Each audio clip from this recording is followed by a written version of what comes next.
Welcome to the Lighthouse Conversations, a show featuring entrepreneurs and tastemakers from the world of art, culture, tech, and of course food. I'm your host, Hashem and Hani. I'm joined today by Hani AlMalki, or Bedouinfoodie as he's better known on Instagram. Hani grew up in Jeddah, but has since lived in numerous cities around the world: London, Boston, New York, Paris, Bali, Singapore, to name a few, and he's now based here in Dubai. What I love about following his account is that he's adept at mixing high and low, while staying true to himself and sprinkling historical context for good measure. And, as you'll hear on this episode, he's been developing his palate since he was 8 years old. Hani, welcome. Happy New Year. Nice to have you with us here. Thank you very much. Thank you for having me. Happy New Year to you as well. I think this is our third year of doing this, so it's very appropriate to start it off with food, to start it with someone who has many interests. I want to start off talking about Zorbian. We just had this conversation 5 minutes ago. Yeah. I was asking my wife today, and I told her I'm meeting someone from Jeddah who I'm going to be interviewing on the show, and I need to ask him hard questions about food. And she mentioned Zorbian as one of many dishes in Saudi that obviously come from somewhere else. Jeddah as a port destination, being close to Mecca, all of these things, is a city, I think, in many ways that's a melting pot. People come from all walks of life, look differently, eat differently. Talk to me a little bit about this. You grew up there, and I want to know how that has influenced you and your palate. Okay, this is actually a subject that I'm very, very passionate about. Okay. Like you mentioned, Jeddah is the port city of Saudi Arabia. It's the city that welcomed the pilgrims to Mecca for the last 1,400 years. It's also along the spice routes, the silk routes, all the routes, war routes, and historically, lots of people have come there and have stayed there. I mean, Mecca was and is a religious destination even from before Islam, from pagan times. So a lot of people have stayed there, and it's a trading place. So you'll see a lot of families from Mecca and from Hijaz are mixed, like my family, for example. How are you mixed? We have Syrian blood, okay. Palestinian blood. Okay. I actually did a DNA test, and I posted about it. I saw that on the post. Yeah. And because I was so interested in this, and I found that I have even Turkish and a little bit of Egyptian. Oh, good. So that's great. Yeah. Good news. Yeah. I like you a lot more now. Thank you. And so the more I looked into this, the more I studied that and researched it, I found that I don't want to say all, but the majority of the families from Jeddah, Madinah, all that coastline are mixed like that. Akid. And that's reflected in our food. Sharkasiyya, Zorbian. Absolutely. What else comes to mind? Mandi. Well, the most famous one for us is like, what's the most famous dish in Jeddah for us? Is Ruz Bukhari. Yeah, it's called Ruz Bukhari. Yeah. It's an orange colored rice. It's cooked with carrots and with lamb. So what's the lineage? How can we trace Ruz Bukhari? Let's start with that. So Ruz Bukhari, I traced the lineage of it. Okay. And Bukhara is Uzbekistan. Akid. That area there. And their national dish over there, it's called pulov. I think there's Bukhari families as well in yes, Jeddah, absolutely, right? absolutely. And even they look even more Asian. 100%. Yeah. We have families in Jeddah that look, that blonde, blue eyes, that look Asian, Far Eastern, Indonesian, Malaysian. We have a lot of that. So that's the origin of this Ruz Bukhari, for example. And like you said, we have foods that come from India, from biryani, or from Pakistan.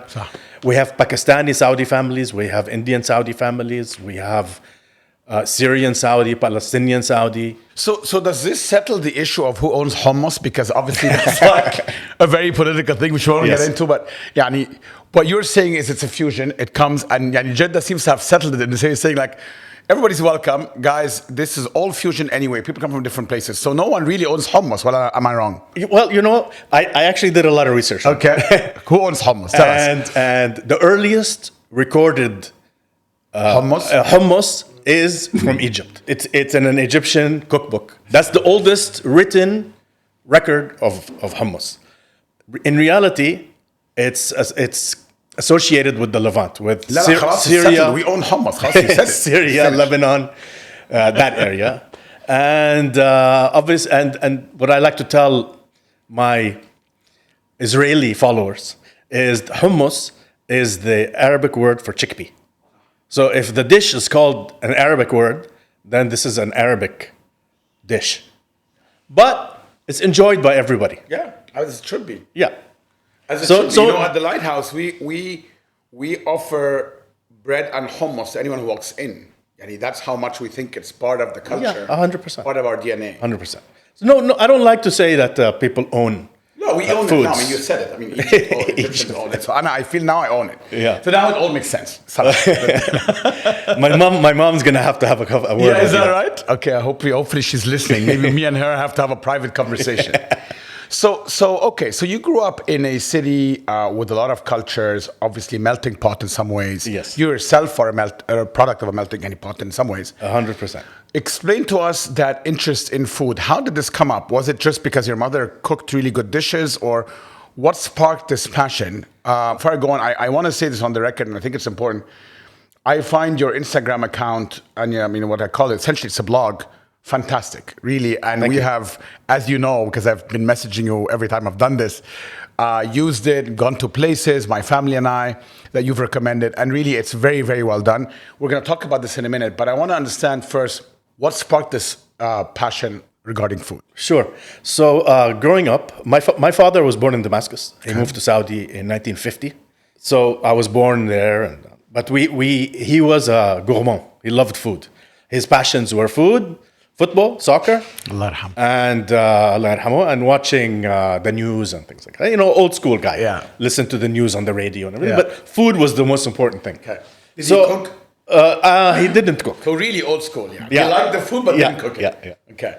He used to. The only thing I've ever seen him make was fattat hummus. That's not bad. No, it's not It's more bad. than me. Yeah. Okay. And he made his own coffee in the morning. Okay. So what kind of coffee? Turkish coffee. Turkish coffee. Yeah, the one that you boil and over and over. Yeah, the whole thing. Yeah, that was his thing. So I grew up like that. Our business is with French companies. Growing up, my family business is in fragrance, luxury business, luxury fragrance brands. things. It's a distribution business. It's a retail and distribution of luxury goods. Mostly French luxury brands. Mostly French and Italian. Okay. Some American ones. Okay. And I was the youngest in the family. Of how many? Of 3. Okay. My brother and sister were off in boarding school, and I was at home in Jeddah. Why did you not go to boarding school? I was younger, and then I went. Oh, you did. Where Eventually, did you go? I went to Lebanon for a couple of years. Okay. And then England. Okay. And then I went to university in the United States in Boston. Okay, now that's good because thank God you escaped the British accent. I was in an American school, American curriculum. Okay, good. But in England, we had to wear the tie and everything. I'm fine. So going back to the food. So my parents used to take me with them to Paris to have meetings. And one of the brands I remember our brands was Guerlain. Guerlain is a very well-known fragrance business. So at the time, it was still owned by the Guerlain family. So whenever we would go there, Monsieur Guerlain would invite us to Michelin-starred restaurants. And they would bring me. So I was exposed to this from the age of like 8 or 9.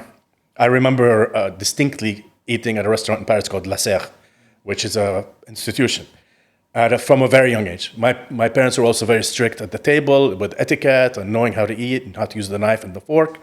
So my palate started developing at a very young age. Okay. I remember distinctly being very, very young and loving smoked salmon and caviar and fish and all of these things that kids... Refined palate. Yes. And so that's how it started. When Instagram started, people were posting pictures of their food. And then this joke started going around in the world, people making fun of people who post pictures of their food. So I'm like, you know what? I'm not going to annoy my friends. I started another account and I called it the Bedouinfoodie, which I am. Bedouin, I explained to you because I'm mixed. I'm from all over the place. I've lived all over the world. But also, طبعا, tongue-in-cheek, right? Bedouinfoodie, of how people think of Bedouin. I mean, when we say that, you don't necessarily think of kind of sophisticated palate, right? No, you don't. So I think that's what I love about the name. It's a contrast and it's Yeah. I'm a guy who came out of Jeddah. Mafhoom. And that's how I started. I started posting photos. How many years ago was that? 2017. Okay. So we're like 5 now. Yeah. So I've been working on it for 5 years. Yeah. And people started following. And to my surprise, people actually were interested in what I had to say and what I had to explain. Well, what's very interesting about what you do, sorry to interrupt you partially, is that you are also educating. Yeah, Yes. This is not just posting pretty food pictures or even saying, you know what, guys, I just went to restaurant X, Y, and Z, try it out. You are providing context, historical context, cultural context. 100%. I actively research a post before doing it. So that intertwined relationship of food and memory, food and heritage, food and culture is very present in your account. Yes. That's the thing I'm most passionate about. Are you targeting a particular audience here? Is this for, I am a British expat living in Dubai and I don't know the difference between a Lebanese and a Syrian dish? Or is this like anyone should really have a bit more context kind of thing? It's a combination of things.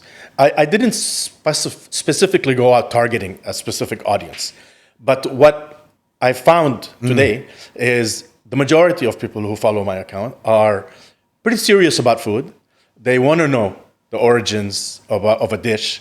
They'd like to know the ingredients of a dish. They like my photography and editing that I do. And more and more, I'm finding people who are following me because they like the variety I put.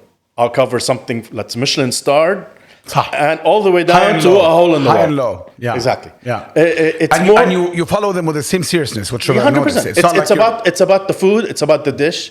I have a lot of respect for food and people who work in this industry. So I like to highlight. Yeah, I mean, the place everything. I went to was a place, hole in the wall in Barsha that you recommended. Yes. A few feet away from my house, I was telling you earlier. And I went there with my two kids minutes after you posted, I think that night. Yeah. And the guy thought I was you, and he was like, oh, there was another bald guy here. And since he's come, everybody's been coming. I'm like, I'm not another bald guy. But anyway, that's a different story.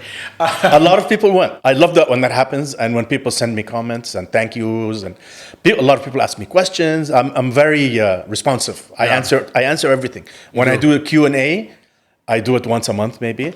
I like to answer every single question, even if it's a difficult one. And I get some difficult ones.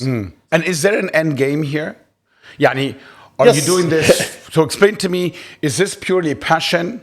Is this at some point, and we talked about this earlier, but I mean, a lot of people do this and they monetize it. Yani, Yes. They have a palate, they have taste, and it takes a lot of effort. It takes a lot of effort. بالضبط كده.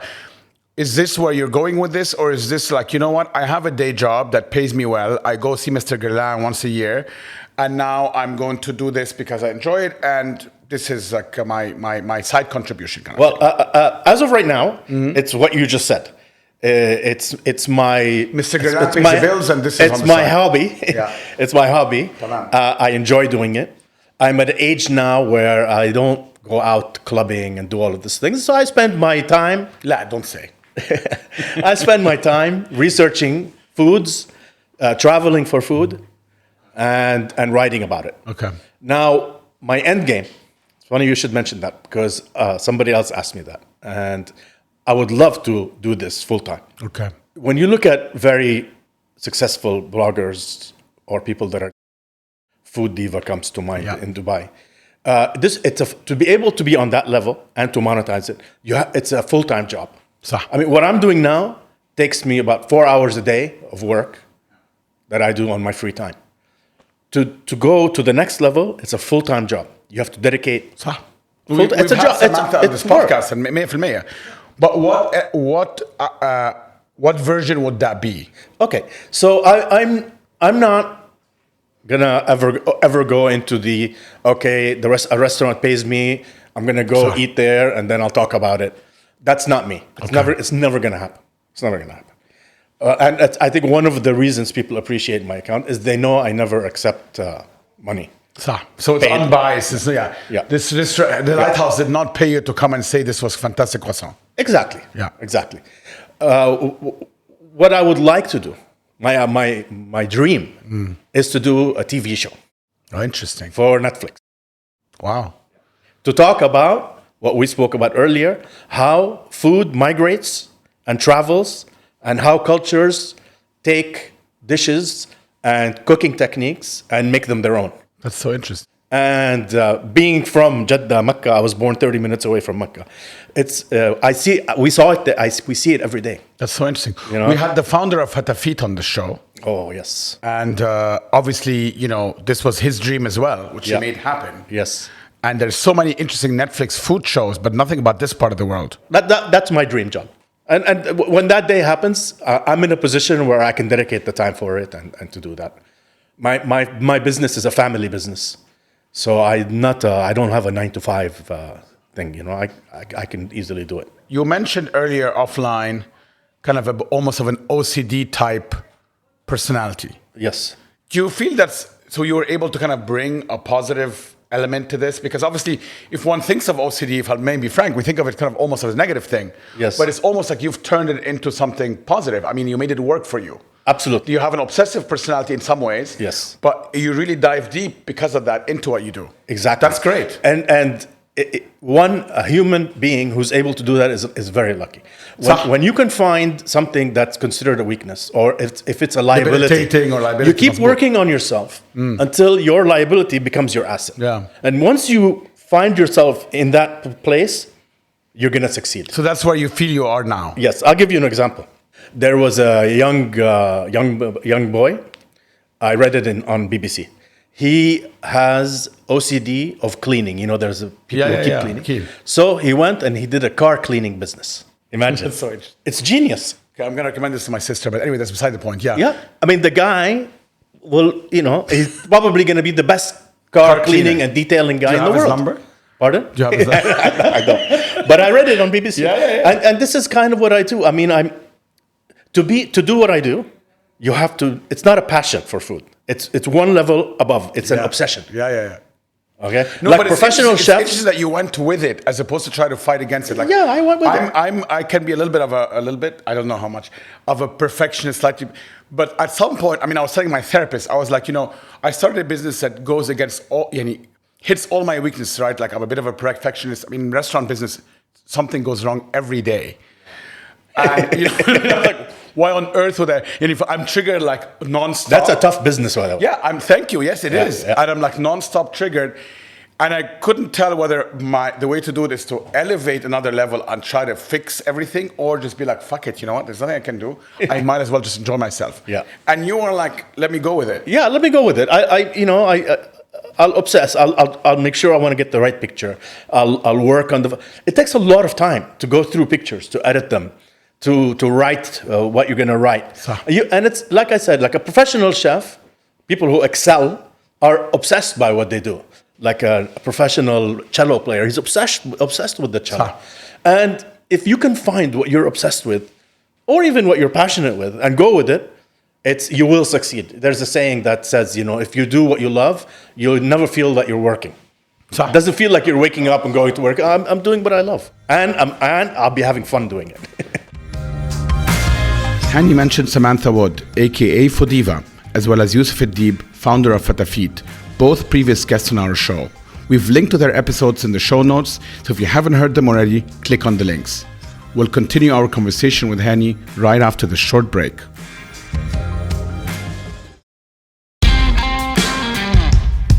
Welcome back. I'm Hashem and Hani, and you're listening to the Lighthouse Conversations with our guest, Hani AlMalki, aka Bedouinfoodie.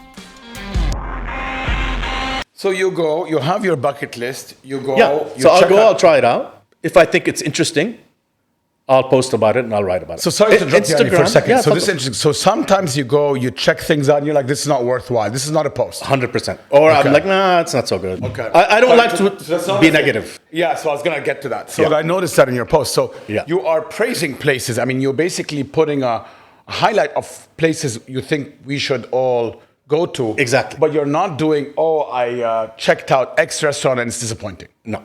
So my initial. Is that fair? Well, that's my thing. My thing. Okay. Initially, I used to write under my name on the Instagram, on the bio section. If you see it here, it's good. That was my motto. So if I see something that's good, I'll post about it. But I'm not not a restaurant reviewer. You're not gonna put this was I'm not gonna say, oh, I went to this place. But if I go to a great place, so you don't review drinks at all. I'm not really. Do you care about drinks? In your own meal. So if this was not a review, do you care about whether you're having a mocktail or a cocktail or a glass of wine or whatever? No. Or no, you don't. Okay. I grew up with Americans. I went to American school since I was 6 years old. I went to American school. It's all about Coke. Yeah. Coca-Cola. Oh, come on. At the end of the meal, I have to have a Coke or today I drink that Coke Zero. So you mentioned this in one of your reviews, and I thought the fact that you're owning this is quite big because most foodies will not admit to having a Coke at the end of their meal. Yeah. You blame it on the Americans. I blame it on my upbringing. Okay. Not at home, but it's just a cultural thing. Coffee. One interesting. Coffee I love. You care about? I love coffee. What kind of coffee do you drink? I like my morning drink is a flat white. Okay. So I recently started to learn more and more about coffee. Okay. I went and I did the barista course. Oh, wow. And I have newfound respect for baristas. It's a very difficult thing. It's a science. Yeah, for me. You have to wait and how much 36 grams of coffee bean makes 18 grams of espresso and even the how it's the grinding. Yeah, absolutely. the grinding طبعا. So I learned about all of that. of a machine and even the level of temperature is all part of the science. That's how I am. When I'm interested in something, I'll go on I was interested in coffee, I took the barista course. Not that I don't even have a coffee machine at home. But now at least I understand. Yeah, you should definitely get a coffee machine. But the problem is I'll end up drinking 3, 4, 5 cups a day. Do you have a grinder at home? No, I don't have a coffee. But I live above a very nice coffee shop, so I go downstairs. That's not good enough. We have to change all of that. Now, 2022, I think on your bucket list should be nice coffee machine. Yeah. And then there's some very nice ones, by the way, that will grind for you. Yes, I know. As well, so it can be all in one. Yeah. Like I have a Jura machine and it grinds, it does everything, and you'll just get a very nice, well calibrated coffee. Coffee culture is major. It's a huge thing. And by the way, you make one of the finest espressos in Dubai. Thank you. At the Lighthouse. No, we thank you for saying that. We do pride ourselves in our coffee. And see, this is something that restaurateurs should concentrate on. Man. People are passionate about coffee, like there are people who are passionate about burgers. Foodies are very passionate about this, and they'll notice. I'll notice if an espresso doesn't have that wish. We call it the wish, the thing on the top. I'll notice if it's not good. Yeah, people notice these things. The details matter, and I think our community, especially at the Lighthouse, they really do care because it's mostly a community of people that care about their food. Yes. So we know that all the details matter, and we take it very seriously. You asked me earlier about what advice I would give to a restaurateur here, a homegrown brand, or so on and so forth. One of them is think about what will get people to come to your place more than once a week for dinner. You want them to come in. Okay, a good coffee is one. Great, like croissants, things like that. What else? What other advice would you give? The most important advice I give any restaurateur is to communicate with your customers using the most powerful tool in the world, which is Instagram. Social media, Instagram. It's incredible. Communicate with people. Yeah. Reply to them if they have a question. I'm laughing as Farah does all of this. She does all that. Yeah. I think it's important. A lot of times before going to a restaurant, people will go to their Instagram, check it out. No, 100%. Go to the stories, see. Farah went on sabbatical for a couple of months, and I was going to kill myself because no one was, for many reasons, but one of them was exactly that sense of community that she's built through our social media channels. Yes. She knows all of them. They like each other's pictures. I've noticed that there's a whole community, and the foodie community as well was overnight literally gone. And that was very sad because that's such a powerful and important tool. It's very not important. Just to make us a place where people come back. It's very important. But because we are also in the community building business. Part of the Lighthouse mission is, and we talked about this earlier, I was telling you about, we build an art collection, we support young artists, and we commission them to do, we have this podcast. So it's all part of building a community of interested people that are that are like-minded. And they typically tend to be, like yourself, interested in food, most likely they're interested in coffee, most likely they're interested in arts, most likely they're interested in culture. That's not a coincidence. And we want to build up that community and be part of it. 100%. Food They're chefs, but they're also artists. صح. Plating is an art. Making a food look good, they go together. They go together. What are your blind spots? Is it liking pasta too much? Is it? What do you mean by blind spots? By blind spots, I mean, yani, clearly in your reviews, because you're reviewing things that you like, there must be some patterns of things that you like, where maybe Hashem, as a casual observer, would say, you know what, Bedouinfoodie seems to always like masala. I don't know, you know? Yes. Places that do things in a certain way, or he gravitates more towards a certain type of dish. Yes. Have you tried to recognize a pattern of sorts? Well, I'm obsessed with burgers and burger culture. Yeah, I noticed that, but in a good way. That does not seem to me. In a good way. Have you had people telling you, you know what, Hani, with all due respect, this is way off? Yani, you know, yes. you have. Just recently. And how do you react to that? I respect. But do you like, thank you so much? Or do you like, why do you think that? I mean, do you try to engage? No. I'll say thank you so much, and I'll respect your opinion. Mm. You don't. I may not agree with it. You don't want to know why. Not everybody's gonna like everything that I like, but I want to say most of the time, I'm right. When it comes to these things. I dedicate a lot of time to this. I really do. If I tell you this pizza is good, it's good. Mm-hmm. What makes you think that you know that's good? Because I've been told. Not good enough. No, I'm going to push back on this, and I'm interested. What makes you think that you're the burger guy or the pizza guy? I'm not. La, don't be humble. I'm actually because I dedicate a lot of time to it. I don't think that's only the case. I mean, let's just call it what it is. You have a palate, and you think you have a good palate. Absolutely. So it's not because you're dedicating time. My palate has been in development since I was 7 years old. But I could dedicate 7 hours a day and still have no clue what a good pizza is. That's very possible. Like, I don't think dedicating the time it's a helpful ingredient, but it's not what makes you good at what you do. I'll tell you how I get away with it. Is I try never to say this is the best X in the world. I'll say, you talked about this on your account. Yeah, I'll say this is my favorite pizza in town, or one of the best that I've ever had. Yeah, but I'll try and avoid to say this is the best one in the world, because no one knows in reality. There's always one that's better. So I'm lucky I get to travel. I get to try things. And, I'll give my opinion. Whether people want to agree with it or not is their prerogative. We have a few things. More times out of less, people are agreeing. Some point in one of your posts you were saying, here are the things we need in Dubai. We are still missing a steakhouse. We are still missing Keith McNally. We're still missing Kaza. I was interested in that post, but I was also thinking why do we have to plug every hole? You challenged me on it. I challenged you politely in my question. Yeah, absolutely. I'm going to challenge you now. Yes. And I was like, do we have to plug every hole? And also when we're plugging the holes, and I'm a huge fan of Baltazar and Keith and all the stuff they've done, مثلا, but do we need to import those things? Do I need another Mahtarami Maria or another LPM or another Zuma versus the main or the lighthouse or Orfali? Talk me through this and talk me through how you look at that lens of a lighthouse or a homegrown concept versus an imported concept. Not that anything is wrong with imported. I always look for and support homegrown concept. And I write about that. And I always, at the end of my post, I always write the same exact sentence. I always support local homegrown concept, and so should you. No, I noticed I that. write that sentence. And I think it's very important. That's how a city developed its culinary scene. It's about that. Yeah. Now, when I mentioned, for example, that we're missing an American steakhouse, we are missing an American style steakhouse. We don't have. You're not saying it has to be imported. You're saying somebody locally could develop it as well. Yeah.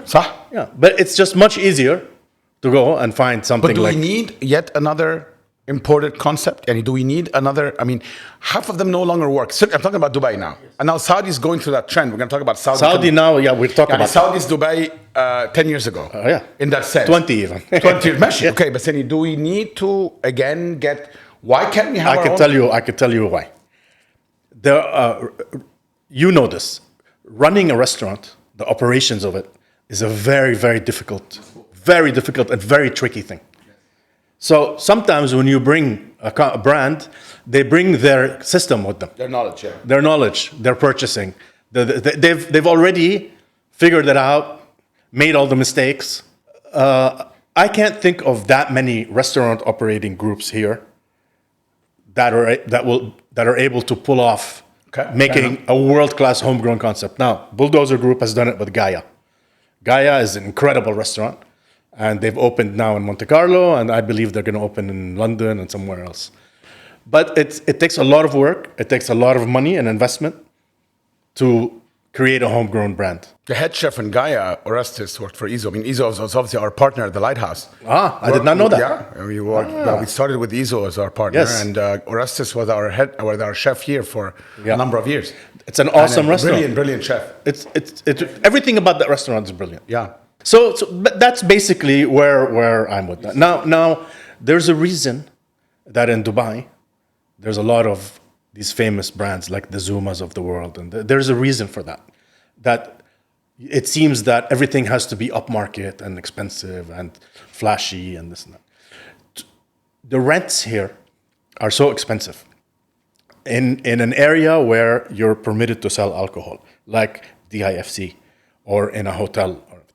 The landlords charge so much money that your business model has to be one of an expensive restaurant. Not necessarily. We bridge that gap. We sell alcohol here, and we have what I think is quality food at a very reasonable price. Very hard to make work. It's hard to make it work. Very hard. But because we do here, the wine is very expensive. صح. Now, a lot of people don't know that in 2 or 3 Michelin-starred restaurants on that level, it's very hard to make money. Restaurants tend to break even or lose on the actual food part, but they make their money from the wines. صح. Here, it's not possible. No, that's not the case. This has to be addressed if Dubai is to become a culinary destination and to encourage more homegrown brands and so on, and chef to leave his job in Berlin and move here to open a restaurant. The business model has to work. So why do you think Saudi then is following that model versus going fully homegrown? Why do they not go and say, I'll tell you. Hashem, Hani, kaza, kaza, we'll give each one of you a loan, or we'll give you land, or we'll give you, yani whatever, right? And start the Lighthouse, start Hani Co, start XYZ. I'm not that interested in bringing Zuma and La Petite Maison only, because that's not my model. Why is that not happening? Okay, so Saudi Arabia is a giant that has awakened, right? Yes, correct. And more than 50% of the population in Saudi Arabia is 30 or under. There's a lot of burger culture, street foods, things like that. So we have an incredible amount of burger concepts. And the interesting part here, sorry to interrupt you, is the imported burgers did not work as well there. As well as local brands. They worked here, but they did not work there because you have the local brand. Absolutely. Same with the chicken business, and which is Al-Baik. Al-Baik is an incredible success. Healthy and all of that. Yani, Hina, you've had the Five Guys work. They did not work in Saudi. No. They did not work. People prefer the local brands. Yes. Do you think that's going to extend to the more upmarket eventually stuff? So the culinary scene is developing in Saudi. Yeah. Primarily, we the kids, you want to call them whatever, we eat pizza, fried chicken from Al-Baik, burgers, fast foods in general. Obviously, shawarma and all of these things included. So the level up is starting now.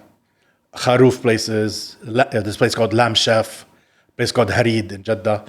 These are now coming up. These are like local homegrown brands that are showcasing Saudi foods in certain cases. And going out for a meal was the only source of entertainment we had in Saudi Arabia. We had nothing else to do. Now it's changed, right? It's working. So going to a nice restaurant like Zuma, well, it's an outing, and we never had it. So there's a hunger for it. The first movers are these big chains. They're gonna go. They're packed. You can't even get a table, and they're gonna do very well. Once that's gonna develop, it's gonna start like here.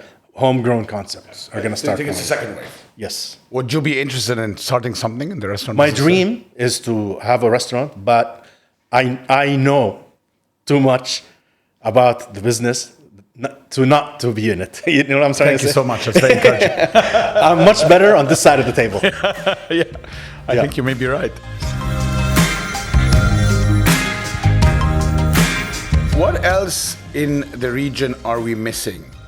If you are a foodie and you go to food destinations in Europe, in the States, in Asia, and you come back here, and admittedly, as you said, we've already, especially in Dubai, very developed. But what are you missing? I'm not talking necessarily about... I'll tell you the big elephant in the room. Yeah. It's that we don't have a world-class Emirati, or as I call it, GCC, pan-GCC restaurant.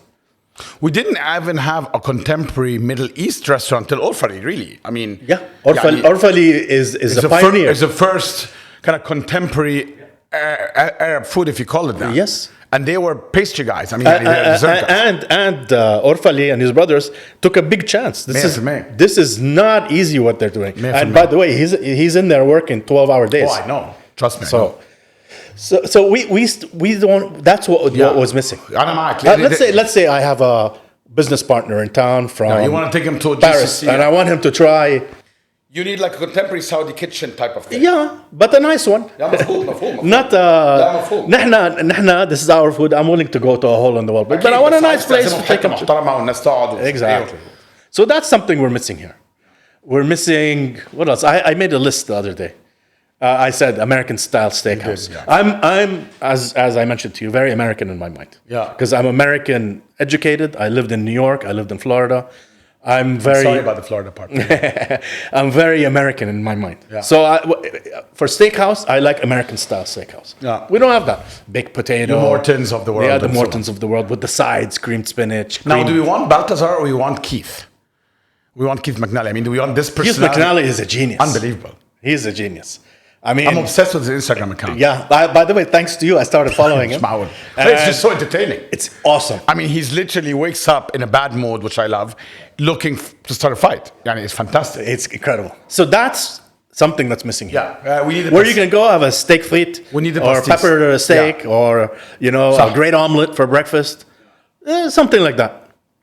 But again, it can't be exorbitantly expensive, and you got to be able to serve wine with it. So 100%. These are the kind of constraints we have here in this part of the world. And this is something Saudi Arabia is going to have to address. They need to bridge that gap. They need to bridge that gap. Are there other Arab cities on your horizon to explore in terms of a culinary destination? Sure. My dream is Damascus. Okay. But we can't go there. Yeah. So... not today. Unfortunately. But don't forget, I had Damascus in my home growing up. And a lot of my cousins are from Damascus. And so Beirut is major. But again, you can't go there. I can't recommend for people to go there. It's not a safe place to go. But I've been, and I've had some wonderful meals there. I recently went to Jordan. It was okay. It was all right. I had Mansaf at my friend's house. In general, though... Cairo, I've been once for 2 days for a wedding. Changed a lot. In my whole life, I've only been once. God. No, Cairo's changed a lot. In the last few years, food all of a sudden is if you go now, you'll be surprised, positively surprised. I heard that Lebanese food executives, professionals, and chefs are moving to Egypt. Yes, it's true, right? Reef just opened in Cairo. Reef Kushiyaki opened in Cairo. Yeah. I mean, you're starting to see a very interesting scene there. So Egypt, I don't know, and I'll definitely need to go there. But it's not really in the Arab world, but it's Turkey. Turkey is the ultimate food destination, especially for street foods. Which brings me to the subject we discussed earlier about what makes a city a food destination. Yes. I've thought about a lot. What defines a foodie destination or a city that people travel to for food? There are two criteria for this. One is a city that specializes in its own cuisine, or a country, let's say. For example, Turkey. People go to Turkey, and a lot of people go to Turkey for the food. But you're going there to have Turkish food. You're not going to go there and go eat at Zuma, even though apparently they have a good Zuma there. You're going to go there to have the donor guy. And Turkish cuisine is so rich and so diverse. So that's one criteria of a foodie destination. Another one is a city that has a lot of good, different cuisines. Example of that is New York. New York City You can have some of the best Italian, French, Chinese, so on and so forth. Dubai falls under the second. It's a melting pot city, just like Jeddah is. But here, in a 10 minutes taxi ride, you can go from having different North Indian to South Indian to Pakistani to Iranian to Jordanian to... You get my point. I totally So do. Dubai can be a culinary destination because of that reason. Tokyo, a lot of people go for the Japanese food, but I've had the best pizza I've ever had in my life there. Some of the best pasta I've ever had. They have a burger culture there. They have killer Chinese food. Oh, sorry, the American just came out. Very good Chinese food. It's come out before, don't worry. Has it? All right. This is more the Florida part. But that's okay. So they have, that's what makes culinary destinations, in my opinion. Beirut is another one that has very good European foods also. And they have a burger culture too. And they have amazing shawarma. It's sad though, I want to say something about Beirut. I recently saw a post. The most famous falafel family in Beirut is called Sahyun. And they're two brothers that don't talk to each other. And they have shops, hole-in-the-wall shops, right next door to each other. They don't talk to each other. And people travel from all over the world for this. You know the Sahyun. And they actually made it to the front page of the New York Times. Recently, someone posted a photo, one of them closed down. Oh. Because they don't have enough business, they don't have power, they're running without electricity.